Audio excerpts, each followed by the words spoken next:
अस्सलाम वालेकुम, we are discussing about the COPD। Next हम जो है स्नेरियो डिस्कस करते हैं, इसके क्लिनिकल फीचर्स और इसकी पैथोजेनेसिस एटसेट्रा हमने डिस्कस की थी। स्नेरियो डिस्कस करने के बाद we will discuss about its diagnosis and treatment. तो देखें, इसका स्नेरियो देखें कि 60 years old male with progressive shortness of breath. तो सबसे पहली बात क्या हो गई? शॉर्टनेस ऑफ ब्रेथ, ये इसका इंपॉर्टेंट पॉइंट हो गया। देन कफ विद एक्सपेक्टोरेशन, कफ खांसी तो हो रही है उसको, लेकिन साथ में उसका जो है ना कुछ वो बाहर भी आ रहा है, गंद भी बाहर आ रहा है, स्पूटम आ रहा है लास्ट 6 मंथ से, क्रॉनिक हिस्ट्री है। Presented with increase symptoms, deterioration of health status and lung function.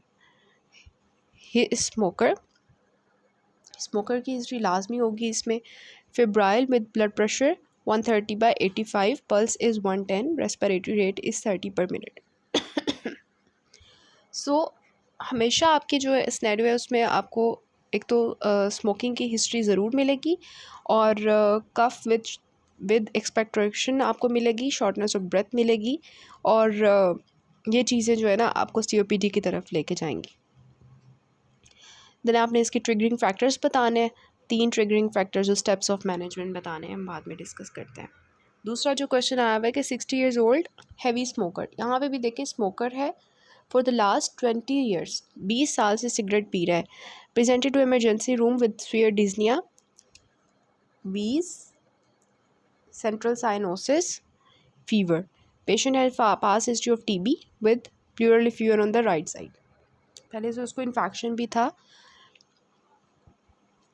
which was treated with the anti-tuberculous therapy with no residual effect. Examination revealed central cyanosis. His blood pressure was 150/90 and breathing rate was 30 breaths per minute. Chest examination revealed bilateral crepitations and wheeze. तो देखें smoking की history है और 20 साल से, और साथ में उसको वीज़ है, साइनोसिस है, और फिर आप इसकी तरफ नहीं जाओगे कि साइनोसिस मैंने देख लिया तो ये जो ब्लू ब्लॉटर्स होंगे या ये होगा वो होगा, आपने COPD लेबल कर देना है। स्मोकिंग की लॉन्ग हिस्ट्री और प्रिपरेशन इस तरह की हालत के साथ आ रहा है, you will label it as the COPD। और एमरजेंसी में आया हुआ है 4 एसेंशियल इन्वेस्टिगेशंस आपने बताने हैं एंड मैनेजमेंट बतानी है। What is the risk of giving high concentration of oxygen to this patient. तो ये हम क्वेश्चंस बाद में डिस्कस करते हैं, बस अभी सिनेरियो आपको पता डायग्नोज होना चाहिए। स्मोकिंग की हिस्ट्री लाजमी है, इसको तो आपने भूलना ही नहीं है COPD के लोगों में। सो डायग्नोसिस की तरफ जाते हैं इसके। तो सबसे पहले जो मोस्ट एक्यूरेट डायग्नोसिस होता है वो इसका होता है pulmonary function test. This is the definitive diagnostic test for the COPD patients. तो इसमें टेबल बना हुआ है ऑब्स्ट्रक्टिव वर्सेस रिस्ट्रिक्टिव का। तो ये इसको हम कल भी डिस्कस किया था हमने अज़मा के साथ कि FeV1 जो है वो लो होगा इनमें, FeV1 ओवर FVC जो होगा लो होगा, पीक एक्सपायरेटरी फ्लो रेट लो होगा। क्यों ये लो होंगे? क्योंकि एक्सपायरेशन नहीं हो पा रही। रेजिडुअल वॉल्यूम हाई होगा, टोटल लंग कैपेसिटी ज़्यादा होगी क्योंकि सारी एयर अंदर पड़ी हुई है, रेजिडुअल वॉल्यूम भी ज़्यादा होगा, टोटल लंग कैपेसिटी भी ज़्यादा होगी। वाइटल कैपेसिटी जो है इनकी लो होगी। तो ये याद रखना है क्या चीज़ हाई है क्या चीज़ लो है। और ऑपोजिटली अगर हम डिस्ट्रक्टिव की बात करें तो उसमें जो है FeV1 और ये सब कुछ जो है ये नॉर्मल होगा एज़ कम्पेयर टू, मतलब नॉर्मल हम कह सकते हैं लेकिन इतना मतलब वो लो नहीं होता। रेजिडुअल वॉल्यूम इनके लो और नॉर्मल हाई हो सकता है, लेकिन इसमें जो मेजर चीज़ है ना जो आपने याद रखनी है वो टोटल लंग कैपेसिटी की आती है। रिस्ट्रिक्टिव लंग डिजीज़ में टोटल लंग कैपेसिटी जो है वो लो होगी। क्यों लो होगी? क्योंकि रिस्ट्रिक्शन है कि वो एयर अंदर नहीं आ सकती। तो अंदर एयर जब नहीं आएगी, इंस्पायरेशन, मैक्सिमम इंस्पायरेशन में जो एयर अंदर आती है उसको टोटल लंग कैपेसिटी कहते हैं। तो इंस्पायरेशन ही नहीं हो रही तो टोटल लंग कैपेसिटी कम हो जाएगी। ये चीज़ मेजर डिफरेंस क्रिएट करती है हमारे इसमें।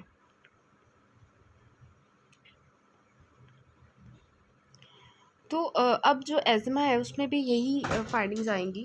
तो हम कैसे डिफ्रेंशिएट करेंगे कि PFT से कि एज़मा का पेशेंट है या COPD का पेशेंट है? तो that is by the methacholine challenge test. Methacholine challenge test जब एज़मा के केस में किया था तो उसकी हालत बुरी हो गई थी, FeV1 डिक्रीज़ कर गई थी क्योंकि वो ब्रोंको कंस्ट्रिक्शन करवा रहा था। लेकिन यहाँ पर कोई चेंज नहीं आएगा मैथाकोलिन चैलेंज टेस्ट से। तो इससे हमें पता चल जाएगा डिफरेंस कि व्हाट्स द डिफरेंस। अगर आपको ऑब्स्ट्रक्टिव में ये वाली सारी चीज़ें मिल रही हैं पल्मोनरी फंक्शन टेस्ट, तो आपने फिर डिफ्रेंशिएट करना है COPD और एज़मा को bye the methacholine challenge test.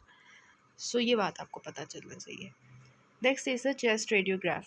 Best initial test is chest radiograph. Most accurate test is pulmonary function test. तो जो चेस्ट एक्सरे है उसकी अगर हम बात करें तो low sensitivity for diagnosing the COPD only severe जो एडवांस्ड एजमा होगा उसमें आपको चेंजेस मिलेंगे। जस्ट लाइक एजमा वहाँ पे भी आपको शुरू में कोई चेंजेस नहीं मिल रही थी, आपको यहाँ पे भी उसी तरह हाइपर इन्फ्लेशन ऑफ लंग्स मिलेगी, डायफ्राम फ्लैट मिलेगा, रेट्रोस्टर्नल स्पेस जो होगी वो इनलार्ज मिलेगी because of the air trapping.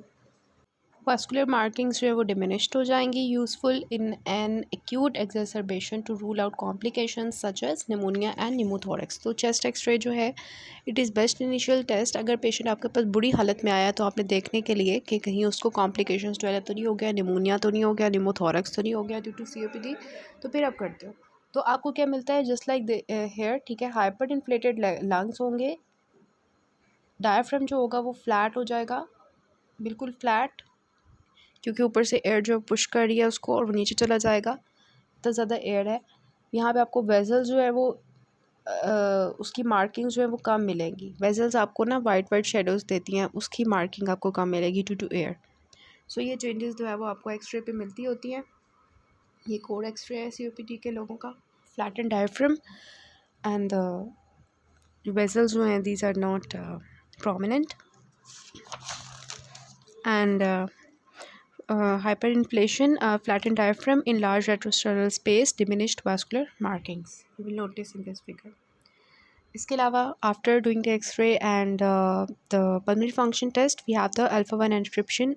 Antitrypsin जो है उसके लेवल्स को हम चेक कर लेंगे उन पेशेंट्स के अंदर जिनको पर्सनल या फैमिली हिस्ट्री है ऑफ द प्री मेच्योर एम्फेसिमा के 50 ईयर्स ओल्ड पहले से हो, मतलब 50 ईयर्स। आपने ये बात याद रखनी है कि एक पेशेंट आपके पास नॉन स्मोकर है और उसकी जो है ना उम्र छोटी है, यंग है वो, तो उसको सीओपीडी डेवलप हो रहा है। So you will think of alpha 1 antitrypsin deficiency. तो फिर उस केस में आप उसके मेजर करते हो लेवल्स।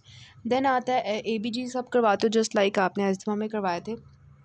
तो इसमें आपको क्या मिलेगा, due to the air entrapment carbon dioxide का जो प्रेशर होगा वो आपको ज़्यादा मिलेगा, उसकी रिटेंशन मिलेगी और ऑक्सीजन का प्रेशर कम हुआ होगा।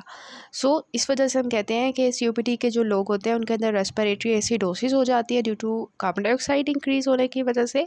और उसके कॉम्पनसेशन में हमारी बॉडी कॉम्पनसेट करने के लिए कि हमारी बॉडी में एसिडिटी हुई हुई है वो बाइकार्बोनेट का लेवल बढ़ा देता है। तो हमें बाइकार्बोनेट का लेवल ज़्यादा मिलेगा, मींस मेटाबॉलिक एल्कलॉसिस हुई होगी और रेस्पिरेटरी एसिडोसिस हुई होगी, ये आपको मिलता है।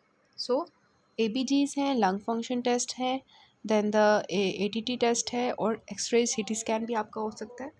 So this is all about the diagnosis. अब हम इसके ट्रीटमेंट की तरफ चलते हैं।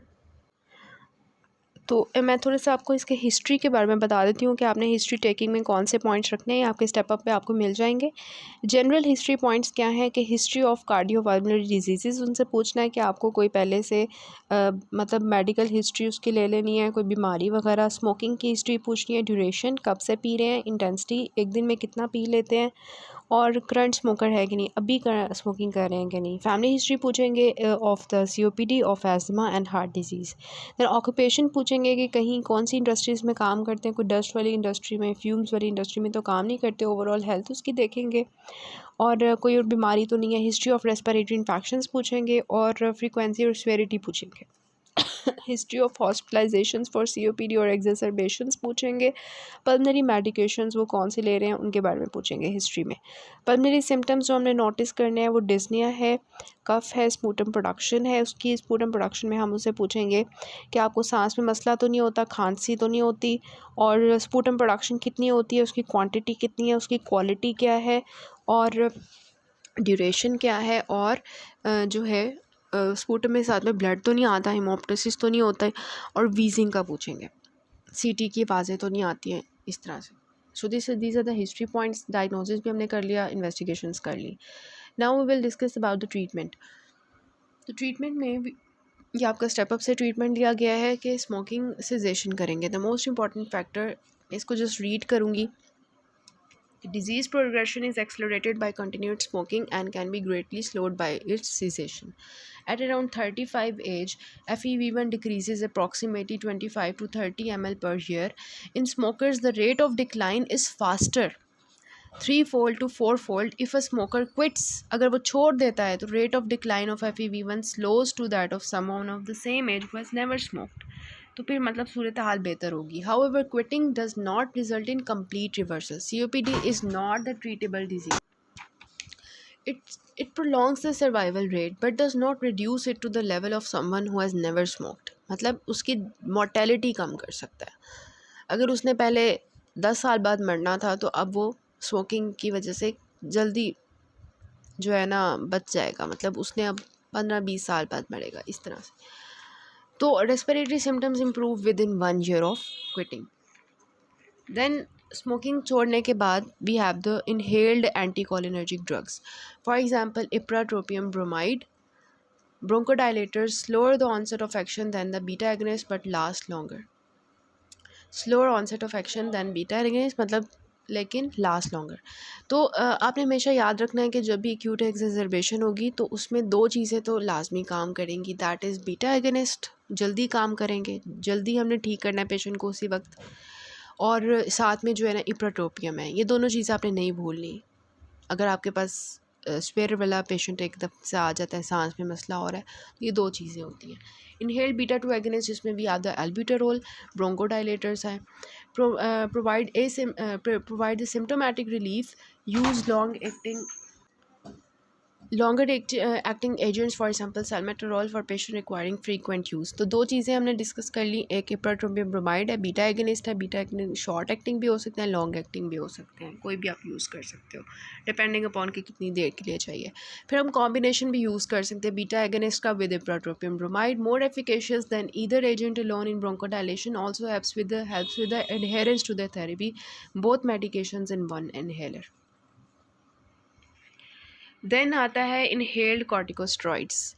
सेम एज़मा का देखें ट्रीटमेंट चल रहा है, उसी तरह इनहेल्ड कॉर्टिकोस्टेरॉइड्स देंगे. ब्यूटासाइड, फ्लूटिकासोन एंटी इन्फ्लेमेटरी हैं.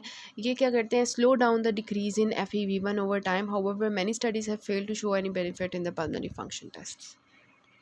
देन आता है थियोफाइलिन. थियोफाइलिन भी सेम वही है, ओरल देते हैं. Role is controversial. May improve the mucociliary clearance and central respiratory drive. Narrow the therapeutic index, so serum levels must be monitored. Only modestly effective and has more side effects than other bronchodilators, occasionally used for the patients with refractory COPD. मतलब इनको इतना use नहीं करते जो थियोफाइलिन्स होती हैं क्योंकि इनके साइड इफ़ेक्ट्स होते हैं. Then oxygen therapy has shown to improve the survival and quality of life in patients with COPD and chronic hypoxemia. Oxygen की कमी है तो ऑक्सीजन देंगे. Some patients need continuous oxygen whereas other only required during the exertion or sleep.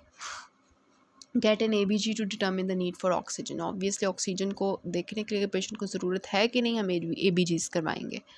Long standing hypoxaemia में lead to pulmonary hypertension हो जाएगी oxygen की कमी की वजह से, एंड अल्टीमेटली कॉर्पल्मोनेल हो जाएगा. जब पल्मोनरी हाइपरटेंशन हो जाएगा तो हार्ट भी इफेक्ट होगा. Continuous oxygen therapy for more than 18 hours per day has been shown to reduce the mortality in patient with these complications by controlling the pulmonary hypertension. मतलब in short अगर बात की जाए तो ऑक्सीजन जो होती है ये पल्मोनरी हाइपरटेंशन को कंट्रोल करती है और कॉर्पल्मोनेल को रोकती है. तो ये रोल होता है ऑक्सीजन का.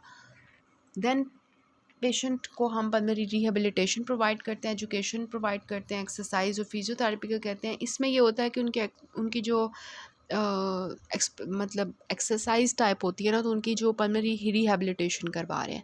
COPD is not a treatable disease. हम इसको 100% ठीक नहीं कर सकते. हम उसकी सिम्टोमेटिक रिलीफ दे सकते हैं पेशेंट को, या उसकी जो कॉम्प्लिकेशंस हैं उसको रोक सकते हैं, या पेशेंट की जो मोर्टेलिटी है उसको कम, उसके रेट को कम कर सकते हैं बाय पेशेंट को ये कह के कि स्मोकिंग आप छोड़ दें बिल्कुल. और इसके अलावा ऑक्सीजन थेरेपी से हम उसकी मोर्टेलिटी को रोक सकते हैं. तो अगर आपसे कुछ पूछे कि COPD में लोअर मोर्टेलिटी कौन सी 2 चीज़ें करेंगी, तो आपने कहना है स्मोकिंग सेसेशन और ऑक्सीजन थेरेपी. ऑक्सीजन थेरेपी कैसे करेगी वो मैंने आपको बता दिया. देन वैक्सीनेशन हमने एज़मा के लोगों को भी करवाई थी कि हम इन्फ्लुएंजा की वैक्सीनेशन करते हैं एनुअली फॉर ऑल पेशेंट. जितने भी COPD के लोग होंगे उनको हर साल हमने इन्फ्लुएंजा की वैक्सीनेशन देनी है. ताकि इन्फेक्शंस ना हो। इन्फेक्शंस की वजह से एक्यूट एक्सेसरबेशन आती है COPD की। और vaccination against streptococcus pneumonia every 5 to 6 years should be offered to patient with COPD over 65 और अंडर 65 विद सीवियर डिजीज। तो बूढ़े लोगों के अंदर आपने स्ट्रेप निमोनिया का करवाना है, और हर साल, और कब करवाना है स्ट्रेप निमोनिया की, हर 5 से 7 बाद। और जो हमारी है इन्फ्लुएंजा वैक्सीन, वो आपने हर साल करवानी है, क्योंकि आपको पता है उसका स्ट्रेन जो है वो चेंज होता रहता है। Then antibiotics are given for the acute exacerbations, increased sputum production in volume of change in the character or worsening shortness of breath. Then आती है सर्जरी। सर्जरी जो है ये हम कुछ लोगों में करवाते हैं, और इसमें हम लंग रिसेक्शन करवा सकते हैं, lung transplantation, depending upon patient की क्या हालत हुई है। ये डेविडसन में आपका लिखा हुआ है कि बुलेक्टमी हम करते हैं, क्योंकि जो हमारा लंग टिश्यू होता है उसमें बुल्लास बन जाते हैं, तो उनको रिमूव करने के लिए हम बुलेक्टमी करते हैं। और दूसरा वी हैव द जो है इसके अलावा जो दूसरा है वो है लंग वॉल्यूम रिडक्शन सर्जरी। इसकी हम करते हैं कि जो वो एयर ट्रैप हुई हुई है उसको निकालने के लिए कोई सर्जरी हम करते हैं, तो सर्जरी में ये चीज़ें आ जाती हैं, lung resection, bullectomy and lung transplantation. Treatment guidelines क्या हैं? माइल्ड टू मॉडरेट, अभी तक हमने जो है वो आपको बताया कि कौन सी चीज़ें हम यूज़ कर सकते हैं, जिसमें हमने बताया कि स्मोकिंग सीजेशन करनी है, बीटा एगोनिस्ट देने हैं, इप्राट्रोपियम ब्रोमाइड देना है, उनके कॉम्बिनेशन दे सकते हैं, कॉर्टिकोस्टेरॉइड्स दे सकते हैं, थियोफाइलिन दे सकते हैं, देन ऑक्सीजन थेरेपी हम पेशेंट्स को देंगे। इसके अलावा वी डिस्कस्ड अबाउट कि हम पेशेंट्स को देते हैं उसकी पल्मोनरी रिहेबिलिटेशन करते हैं, वैक्सीनेशन करवाते हैं, एंटीबायोटिक्स की ज़रूरत पड़ती है तो वो देते हैं, और सर्जरी करते हैं। देन ट्रीटमेंट गाइडलाइंस, ये भी सारा आपका स्टेप अप आपको मिलेगा कि अगर माइल्ड टू मॉडरेट डिजीज़ होती है तो हम क्या शुरू करते हैं। सबसे पहले ब्रोंकोडायलेटर, मीटर डोज इनहेलर होता है with spacer to improve the delivery, और एंटीकोलिनर्जिक ड्रग्स होते हैं, या beta agonist the first line agents. हमेशा सबसे पहले आपने 2 चीज़ें माइंड में रखनी है। पेशेंट आपके पास आता है COPD का, तो you will prescribe mild to moderate disease है, तो 2 चीज़ें नहीं भूलनी, एंटीकोलिनर्जिक जिसमें इप्राट्रोपियम ब्रोमाइड है, और बीटा एगोनिस्ट जिसमें अल्बुटेरॉल या साल्मेंटेरॉल, डिपेंडिंग अपॉन लोड, आपको थोड़ी देर के लिए चाहिए या ज़्यादा देर के लिए। इनहेल कॉर्टिकोस्टेरॉइड्स में भी यूज्ड एज वेल, ये भी माइल्ड टू मॉडरेट में हम यूज़ कर सकते हैं। Use the lowest possible dose. Then theophylline में भी considered if above do not adequately control symptom. Mild to moderate में अगर इन 2 चीज़ों से कंट्रोल नहीं हो रहा जो हमने ऊपर डिस्कस किया है, तो फिर हमने थियोफाइलिन की तरफ जाना है। अगर सीवियर डिजीज़ है तो ऊपर वाली दवाइयाँ दे दें, और साथ में कंटिन्यूस ऑक्सीजन थेरेपी ऑब्वियसली इन पेशेंट्स को ज़रूरत पड़ेगी। अगर पेशेंट हाइपोक्सीमिक है, कैसे पता चलेगा हाइपोक्सीमिक है? ABG से, तो ये दे देंगे। पल्मोनरी रिहेबिलिटेशन, अगर सीवियर डिजीज़ है तो पल्मोनरी रिहेबिलिटेशन करवाएंगे। और ट्रिपल इनहेलर थेरेपी होती है, इसमें long acting beta agonist, long acting anticholinergic, inhaled glucocorticoid. वही 3 चीज़ें हैं, रिपीट हो रही हैं। Is option for the severe disease. Changing क्या आ रही है सीवियर डिजीज़ में? ऑक्सीजन थेरेपी और पल्मोनरी रिहेबिलिटेशन। नेक्स्ट आता है, अगर आपसे पूछा जाए कि एक्यूट एक्सरबेशन ऑफ COPD है तो उसमें हम जो है वो क्या करेंगे। सो वही चीज़ें होंगी, वही दवाइयाँ होंगी, बस थोड़ा सा चेंज आएगा। अब एक्यूट एक्सरबेशन में क्या होता है, क्या मरीज़ की हालत होती है? इंक्रीज डिस्निया होता है, सांस में उसको मसला हो रहा होता है, स्पूटम प्रोडक्शन होती है, बहुत ज़्यादा खांसी हो रही होती है, और it can lead to respiratory failure. इसलिए हम जल्दी से पेशेंट को हॉस्पिटलाइज करेंगे, और मैकेनिकल वेंटिलेशन अगर उसको चाहिए तो वो देंगे। ब्रोंकोडायलेटर्स देंगे, वही चीज़ है, बीटा एगोनिस्ट अकेले दे सकते हैं या एंटीकोलिनर्जिक्स के साथ। हमेशा से फर्स्ट लाइन थेरेपी ये दोनों चीज़ें हैं। Systemic corticosteroids is used for the patient requiring hospitalization, जिसमें हम IV मेथाइल पेडनिसोलोन देते हैं। फिर हम टेपर ऑफ करते हैं कि पहले हमने IV लगाया हुआ था, फिर आहिस्ता आहिस्ता जैसे हमने एज़मा में देखा था टेपर ऑफ करेंगे ओरल से। Do not use inhaled corticosteroids in acute exacerbation. तो ये बात आपने हमेशा याद रखनी है, एक्यूट एक्सरबेशन में इनहेल्ड फॉर्म में नहीं देना, IV फॉर्म में देना है। फिर पेशेंट को आहिस्ता आहिस्ता टेपर ऑफ करके लाना है ओरल की तरफ। एंटीबायोटिक्स की बात करते हैं तो azithromycin, levofloxacin, doxycycline, no antibiotics period to another, इसमें से कोई भी दे सकते हैं, azithro, levofloxacin, doxycycline. Studies have shown that patients who receive broad spectrum antibiotics do slightly better than a placebo group. तो एंटीबायोटिक्स की बात याद रख लें, बस एंटीबायोटिक्स देनी है। Supplemental oxygen, obviously acute exacerbation में आ रहा है तो सप्लीमेंटल ऑक्सीजन तो देनी है। ऑक्सीजन सैचुरेशन अगर 90 to 93% तक आपने रखनी है तो फिर start with a nasal cannula. Face mask may need to be used अगर ऑक्सीजन जो है वो 93% है, patient is at the risk of carbon dioxide retention from worsening of the ventilation जो हमारा होता है, loss of hypoxaemic respiratory drive and Haldane effect. इसको छोड़ दें, बस ऑक्सीजन थेरेपी याद रखें। Non invasive positive pressure ventilation ये हम देते हैं। Studies have shown benefit in acute exacerbations, it may decrease the likelihood of the respiratory failure requiring invasive mechanical ventilation. तो ये हमारा पॉजिटिव प्रेशर हमने दे दिया।